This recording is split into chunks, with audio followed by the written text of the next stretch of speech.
the universal close-up. A white face, black, Asian, Middle Eastern, male, female, a mixture of all of them in one? Though they try, nobody can come to a concrete conclusion as to which face should represent the rest, and maybe they never will or should. So wouldn't it make sense for the universal close-up of the face to not be racialized or gendered at all? For it to be a blank slate onto which we can all project our own identities? At first glance, this may seem impossible, but when you look closer, you will notice that it has already been done. The universal close-up could be present through animated non-human characters. Because any voice or characteristics can be displayed through the non-human animated character, it allows us to project ourselves onto that character with relative ease as compared to a live-action human character. Characters like Wall-E and Eva from the movie Wall-E and the Minions from the Despicable Me movies are perfect examples of the non-racialized, gendered, and human characters that I am talking about. Even though these characters are obviously not humans, they do have human qualities that allow us to relate and identify with them. The attribution of human characteristics to animals and objects is called anthropomorphism. According to Bella Baloche, what makes objects, and in this case non-human animated characters, expressive, are the human expressions projected onto them. In the case of the Minions, this is particularly obvious due to the fact that they have faces that are not unlike humans in their expressiveness. But the emotions of Wall-E and Eva are subtler.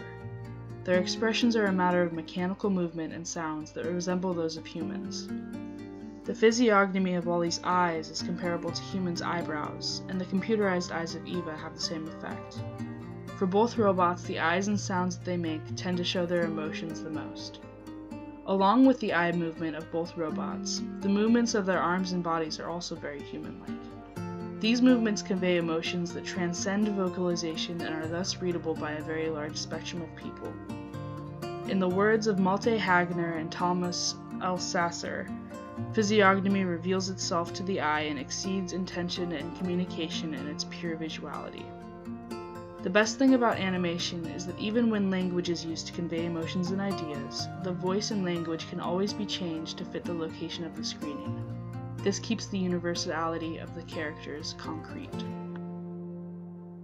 Minions and the robots of Wall-E lose their dissimilarities when it comes to the formation of personalities, though. Both of these types of characters use movements, vocal inflection, and interaction with props to show their likes, dislikes, senses of humor, and sense of community. The interaction with props in particular is what makes them truly anthropomorphized. Through his interaction with props, we can see Wall-E's pure curiosity about the things remaining from human civilization. We can also see the Minions' love for human activities and their mischievous ways. These interactions become amplified through vocal inflection that indicates their feelings about what they are doing.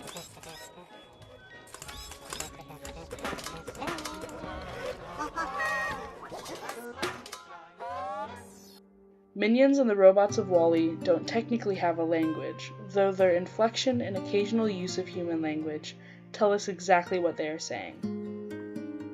The anthropomorphism of these animated characters is what makes them so relatable, and their lack of gender and race makes their faces comparable to any human face in the world. This is what makes the animated non-human face a candidate for the universal close-up.